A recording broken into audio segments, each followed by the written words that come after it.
네, KBS 뉴스 유튜브 채널 구독자 여러분 안녕하십니까? 남북해설 김철민 기자입니다. 요즘 우리 사회에 인플레이션이 지속되면서 여러 가지 부작용이 나타나고 있는데요. 대표적인 게 그 LH공사의 철근 없는 아파트, 이른바 순살 아파트 논란이죠. 그렇다면 북한의 아파트는 어떨까요? 이런 부실공사 논란에서 자유로울 수 있을까요? 이 북한의 건설산업 전반에 대해서 오늘 한번 얘기를 해보도록 하겠습니다. 오늘도 재미있는 얘기 해주실 탈북 작가 김주성 작가님 모시겠습니다. 안녕하십니까? 안녕하세요, 작가님. 네. 북한도 이제 뭐 건설 현장에서 아파트를 네. 짓는다든지 건물을 짓는다든지 이제 이런 일이 많이 있을 텐데 거기서도 철근을 많이 쓰나요? 일단 그 건설공법은 비슷합니다. 똑같죠. 이게 다 철근이 무조건 들어가고 여기다 콘크리트 포납물을 넣고 또 다지고 또 철근 받고 이렇게 올라가지 않습니까? 저 이번에 그 뉴스 보고 깜짝 놀란 것이 북한은 역시 같죠. 자재를 실어다 놓으면은 그걸 또 슬슬 옆으로 빼돌려서 팔아먹는 그런 현상 때문에 예, 그런 게 비일비재했고, 그리고 또 뭐 이게 철근이 잘 안 들어간 것 외에도 치명적인 것이 뭐냐면 시멘트예요. 시멘트요? 네, 전력사정 걸려 뭐 걸려 하니까 시멘트 공장이 아무리 큰 게 있어도 시멘트가 안 나오니까 제대로 그 시멘트를 갖다가 보장을 못하기 때문에 대용 자재라는 말이 상당히 오래전부터 나왔어요. 시멘트를 대용하는 자재를 쓴다는 얘기죠? 그게 뭐냐면 시멘트를 만들다가 찌꺼기인 거죠, 한마디로. 슬레트라고 하는데 저기서는. 그러니까 마루카라고 하잖아요.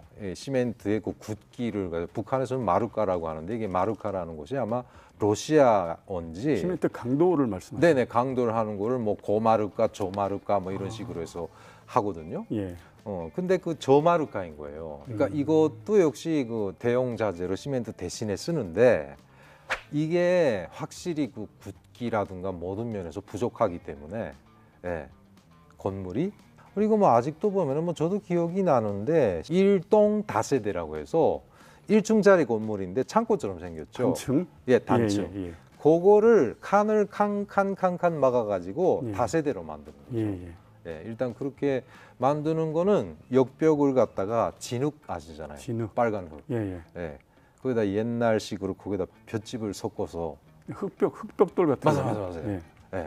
그걸 해서 겉에는 그걸로 벽을 쌓고 그 다음에 시멘트로 미장을 한다. 뭐 이런 건데 이게 뭐 장마철 한번 지나갔다 나오면은 뭐 금이 가고, 그렇죠. 습기에 약하죠. 흙하고 시멘트 혼합물하고 잘 부착이 안 된단 말이죠. 그 얼마 전에 평양에서 그 신축 아파트가 이제 우르르 무너지는 있었죠. 일이 벌어졌었고 그럴 텐데 그런 그 자재가 그렇게 부실하면 아파트가 붕괴되고 이런 사고도 일어날 수 있겠죠. 있었죠. 제가 알기는 평양에서 붕괴된 것이 그게 처음 북락 사고가 아니고. 기억에는 2000년 초반에 남포시에서도 이 병풍식 아파트라고 해서요. 평양에서 남포로 쭉 들어오는 입구가 좀 공지가 많아요. 와우도 무슨 동인가, 아까 상동인가 뭔가 있는데 거기 아파트를 정말 많이 졌거든요. 근데 이게 병풍식이라고 해서 우리 외란식 아파트 아시죠? 이게 뭐 임대 아파트 보면 복도가 쫙 연결돼가지고 복도식 아파트. 네, 복도식 아파트. 10중, 11중까지 올려놓은 상태에서 와락 무너져서 아예 형체도 없어진 거죠. 통째로 무너져 내렸죠. 그렇죠. 그 사건도 대단한데 다행히 인명 피해는 얼마 건설에 참가했던 사람들이 좀 인명 피해가 생기고, 근데 그것도 시시하면서 덮었어요. 근데 그 남포 때는 뭐 워낙에 사고가 큰 데다가 이게 직보라고 해서 김정일한테 바로 들어간 거죠, 보고가. 북한은 그렇게 건설에서 그런 미스가 생기지 않습니까? 책임을 누가 지냐? 일단 설계를 한 설계 기사. 그렇죠. 그 다음에 건설 시공을 책임진 기사장이라고 해서 기사들 책임진 사람. 이 두 사람은 그러니까 그 영감이 그냥 화가 완전히 났으니까 못 살죠. 그래서 자살했어요, 그 사람. 그 최근에 평양에서 그 아파트 무너진 사고를 보면 그 담당자 보안상이라고 그래요. 그러니까 나와서 네. 주민들 앞에서 공개 사과하고 음. 뭐 다시 문책하고 이러는 장면이 있던데 그렇죠. 그런 건 굉장히 흔치 않은 일이겠네요. 완전 이례적인 거예요. 왜 그런 거죠, 그거는? 그러니까 뭐 일단 뭐 김정은이가 자기 시대에 들어와서 뭔가 이게 바꿔 넣는다는 그런 의도가 스며 있고, 예. 일단 북한 주민들, 우리도 그렇게 인식을 하거든요. 북한 주민들 자체도 북한의 대표적인 언론 매체는 예. 긍정적인 것만 내고 부정적인 건 절대 안 낸다는 그런 인식이 강하지 않습니까? 그렇죠. 야, 그걸 바꾼다는 그런 뜻이 아니었을까? 예. 이거는 전문 건설 업체에서 만든 아파트가 아닙니다. 허위사령부라든가 그다음에 저 공병 부대가 있지 않습니까? 예, 예. 북한은 7천국, 8천국 해가지고 두 개 여단급에 한 개 여단급의 그 부대가 두 개가 있어요.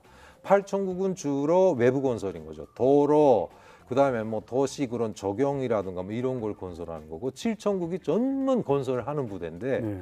이 7천국은 굴 파고 지하철 만들고, 그다음에 토목. 김시에 예. 그 특정적인 그 시설물, 예. 뭐 비밀 군사기지라든가, 그다음에 김씨 패밀리가 사는 그런 특각이라든가 이런 걸 만드는, 그러니까 그런 부대들이 들어와서 건설을 하는 거죠. 그 군인들이 동원된다고 네네네. 이제 말씀하셨는데, 그러니까 이 북한에서 군인들은 이제 건설 역군이다 이러해서 이제 뭐 반강제식으로 이렇게 동원이 되는 걸로 알고 있는데, 그렇죠. 그 실제로 군인들이 얼마나 이렇게 많이 동원이 됩니까, 건설 현장에? 뭐 그 건설 대상에 따라 다른 겁니다. 예. 그러니까 규모가 어느 정도냐에 따라서 거의 북한은 인력으로 해먹고 마니까. 예.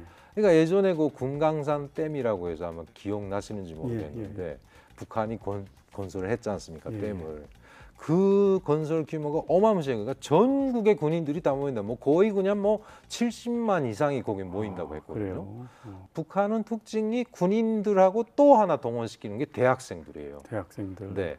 그러니까 예전에 뭐 문수거리, 광복거리, 평야에서 뭔가 거리를 형성할 때마다 군인들보다도 대학생들을 대고 막 1년, 2년씩. 그러니까 그 사이 학업이 죽는 거잖아요. 공부를 못하는. 네, 못하죠. 근데 예. 그걸 또 합법화하기 위해서 이동 강의라고 해서 예. 교수님들이 꼭 건설 현장에서 강의를 한대요. 그거 하긴 뭘 합니까? 안 하지. 그래요. 일반 주민도 같습니다. 주민들도, 예. 민간인들도. 그렇죠. 그러니까 뭐 저도 오죽해서 미장도 할 줄 알고, 뭐 촌정 미장, 뭐 방수 미장 다 하지 않습니까? 네. 네. 그럼 그렇게 이제 인력을 강제로 반강제로 동원하다시피 이제 건설 현장에 투입을 하는데, 네. 그러면 그분들 뭐 임금이나 노임 이런 거 제대로 줍니까? 없어요. 북한이 임금이 어디 있습니까? 일단은 그거는 일단 국가에서 기준치로 내주는, 당국에서 내주는 생활비라고 하잖아요. 북한은 예. 임금, 노임 이런 말 자체도 못하게 하는 데니까 예, 생활비라고 해요. 그래서 어디 가서 노임 안 줘 했다가 욕 먹어요. 그래서 예전 같은 경우는 뭐 이게 양복천, 옷감 뭐 이런 거 주거나, 뭐 TV 운이 좋으면 TV 한 대씩 얻어오고 뭐 이런 거죠. 뭐. 그럼 그 항상 이 저 건설 현장에서 그렇게 무리하게 공사를 하다 보면 뭐 사고도 생길 수 있고, 그렇죠. 뭐 이렇게 다칠 수도 있고 이렇잖아요. 그러면 네, 네. 남한에서는 뭐 산업재해로 인정을 해서 치료를 해주고 또 보상을 해주고 뭐 이런 게 있는데, 북한도 그런 게 있어요. 그게 일단은 뭐 이렇게 말씀드려서 안 됐지만 어디 하나 잘려 나가야 돼. 이런 정도가 되면은 이 영예군인도 이게 급수가 올라가서 그렇게 취급을 받고, 대학생들은 예. 사회주의 애국 뭐이더라? 애국 열사증이 아니라 사회주의 애국 뭐 뭔가 해가지고, 이거는 그 개인 일이 아니잖아요. 국가 일을 하다 했기 때문에 뭔가 줘요. 예, 증명서 같은 걸 주는데 그거는 의미가 없고, 예, 뭐 그 대학생들도 이렇게 팔이 잘리거나 그런 경우가 있었거든요. 문수거리나 광복거리. 근데 그 대학생들은 약간 특례로 해가지고 졸업을 빨리 조기 졸업을 시켜주고, 그다음에 뭐 어느 좋은 곳에 좀 직업을 잡아준다거나 뭐 이런 정도. 그다음에 뭐 조성주한 방송에 나와서 영웅처럼 이렇게 떠받드는 그 정도로 끝납니다. 그렇군요. 그 이제 인력의 조달은 그렇다고 치고, 그럼 자재, 이제 건설 자재 같은 것도 이제 현장에 이제 원활히 공급이 돼야 공사 현장이 돌아갈 텐데, 자재는 부족하지 않나요? 그렇죠. 근데 이자처럼 북한이 국가 대상 건설이라는 게 있고 그렇지 않는 건설이 있고, 이렇게 두 가지로 나눠져 있지 않습니까? 김정은이가 직접 관여해서 만들라고, 그건 대상 건설이라고 해요. 이런 거는 자재, 누가 대줄 것 같습니까? 전국구가 다 돼요. 그러니까 자재 노력뿐이 아니라 자재 조달까지도 다 분담을 하는 거죠. 뭐 예를 들면 여기를 말하면 강원도 너네 철근 몇 톤, 예. 예, 경기도 너네 시멘트 몇 톤, 뭐 이런 식으로 해서 전국에 분담을 시켜서 그걸 다 평양으로 집중해서 올라가. 국가에서 신경 쓰는 사업은 그렇게 한다 이거죠. 그렇죠. 그럼 이제 일반적인 사업들은 어떻게? 일반적인 사업은 다 개인이 구매, 개인 구매가 기관이라면 기관 단위가 예. 다 구매를 해가지고, 예. 예, 구매 구입을 해가지고 그다음 쓰게 되는 거예요. 그러면 이게 기관 단위에서 이제 자체적으로 이런 사업을 할 때는 자금 조달을 해야 될 거 아닙니까? 그렇죠. 그럴 때는 어떻게 하죠? 그래서 이게 뭐 결국은 이게 99년, 90년도 고난의 행군이 지난 다음에 예. 북한에 뭐 이런 말하는 지하 경제라고 하잖아요. 예. 장마당이라는 곳이 생기면서 좀 살짝 변형이 와서 뭐 우리로 말하면 이게 부동산 청부업 비슷한 게 생겼어요. 북한이 이제 그 사유재산을 부정하고 모든 게 부동산이나 뭐 토지나 다 국가 소유인데 이런 맞습니다. 걸 어떻게 거래를 한다는 거죠?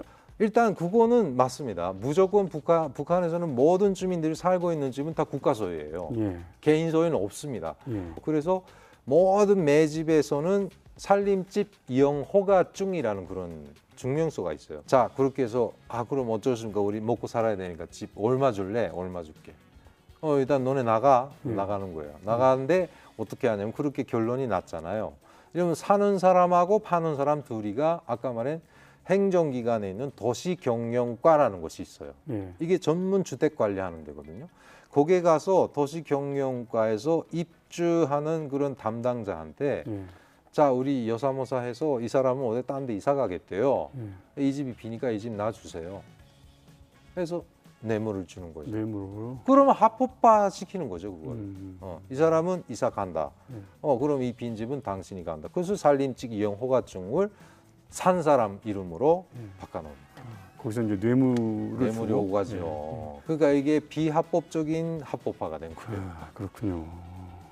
그러면 이제 북한도 뭐 주거 형태가 여러 가지 있을 텐데 네네. 우리처럼 뭐 아파트도 있고 단독주택도 있고 뭐 그런데 아파트 사는 거에 대해서 주민들이 그 선호하나요?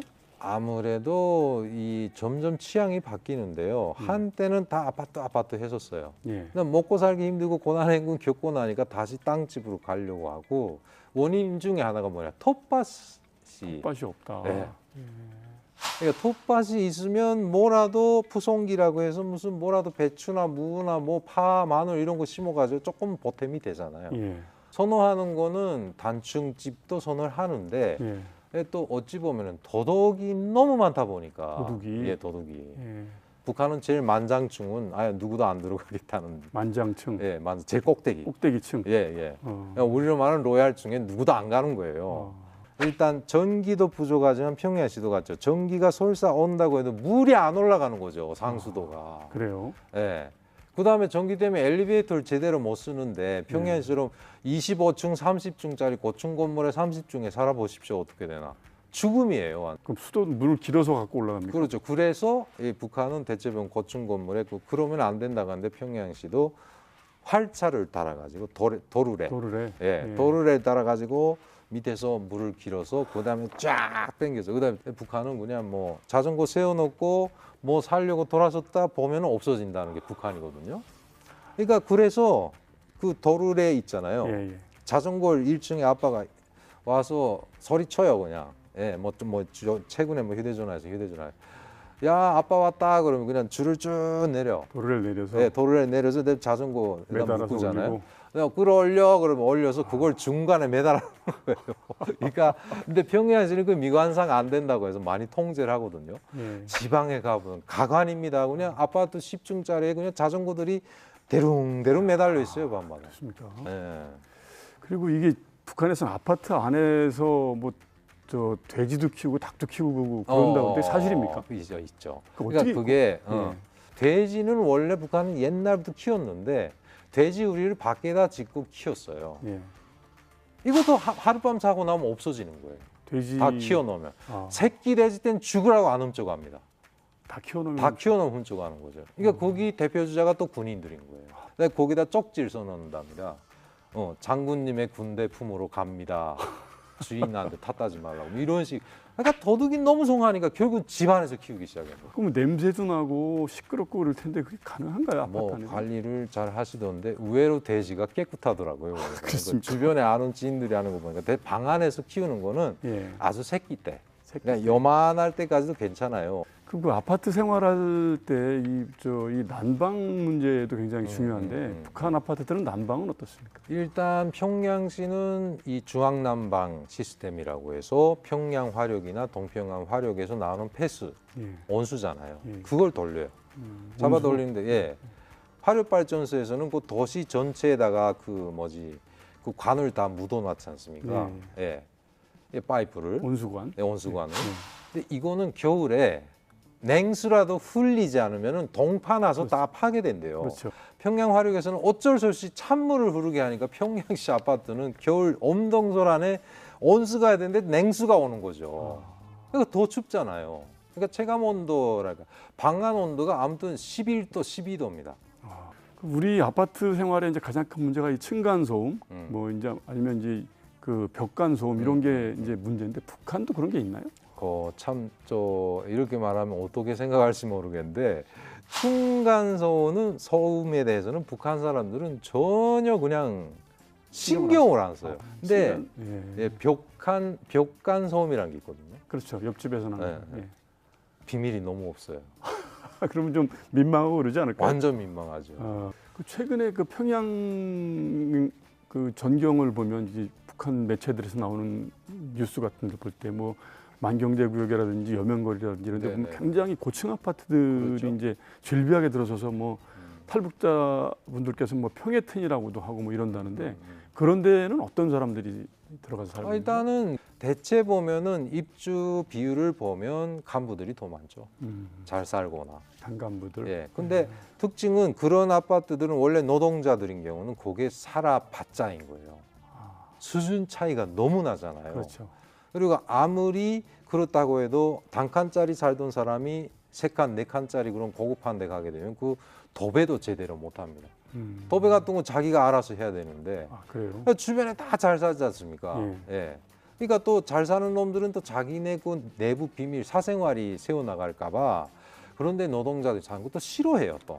그러니까 자꾸 왕따 당하거든요. 예. 또 뭐 이런 데서 살아봤자 뭐 나는 뭐 수준이 아니니까 팔아야 되는데 이게 선물이 김정은 동지의 선물 이렇게 되니까 팔 수가 없는 거예요. 예. 그러면 1년, 2년 기다립니다. 기다린 동안 그 노동자가 받은 집 있지 않습니까? 예. 그 집에다 돈을 줘요. 조금 선불 해가지고 너 이거 이제 좀 조용해지면 나한테 팔아. 그러니까 네, 알았어요. 이렇게. 얼마 전에 그 조선중앙TV에 보니까 그 평양 경루동 구역에 무슨 다락식 아파트가 지어졌다 이래가지고 대대적으로 선전하는 걸 봤거든요. 화면을 보니까 우리 남한으로 보면 이제 테라스식 아파트 같이 굉장히 고급 아파트들을 잘 줘놨더라고요. 근데 그 그렇죠. 양식을 보니까 굉장히 남한에서 짓는 아파트하고 비슷하게 이렇게 줘놨던데 북한의 건축 양식이 주로 이렇게 남한을 따라가는 건가요? 어떤가요? 그렇죠. 원래는 러시아식이었어요. 그래서 평양시를 보게 되면요. 중구역이나 일부 구역들은 예전에 러시아식으로 만든 아파트들이 많은데 코로나 전에 그 블라디보스톡에 간 적이 있는데 예. 여전히 그때 코로나 전인데도 가보니까 평양 냄새가 나는 거예요. 그러니까 똑같아요. 그러니까 러시아식 공법을 많이 따르다가 2000년 이후부터는 한국식인 거예요. 러시아식 공법의 특징 어떤 거냐면 일단 천정이 높아요. 예. 유럽이 다 그렇지 예. 않습니까? 그러니까 평양시에 있는 아파트도 일단 보면은 천정이 높은 아파트. 그리고 빼치가라고 해서 온돌이 아니라 이 벽난로를 만들어 놓은 거예요. 예. 일단 거실이라는 게 북한은 그 없었거든요. 그런 개념. 거실이요? 예. 그러니까 한국 드라마 보고 뭐 하고 하다 보니까 큰 거실이 있고 거기서 방들이 쭉쭉쭉 나가잖아요. 예. 그때부터 좌우간 이게 설계 기법이 다 그렇게 바뀐 거예요. 거실이 무조건 커야 된다. 어떤 데는 뭐 거실에 탁구대 하나 놓고 하는 정도로 이렇게 크게 진 아파트도 있어요. 간부들이 사는 데는. 설계 자체도 이렇게 남한을 많이 따라가는. 예, 그거는 뭐 부인을 안 할 겁니다. 일단 그 설계법이 또 건설하는 데도 상당히 그 전문가들 이야기를 해보니까 그렇게 짓는 건설하는 것이 가장 효율이 높다고 하더라고요. 그렇군요. 네, 잘 알겠습니다. 네. 오늘은 이렇게 김주성 작가님 모시고 북한의 건설 산업, 북한의 아파트와 관련된 재미난 얘기를 들어봤습니다. 재밌게 보셨다면은 구독과 좋아요 눌러주시고요. 영상 링크도 주변들께 공유해 주셨으면 고맙겠습니다. 오늘 김 작가님 말씀 고맙습니다. 네, 감사합니다.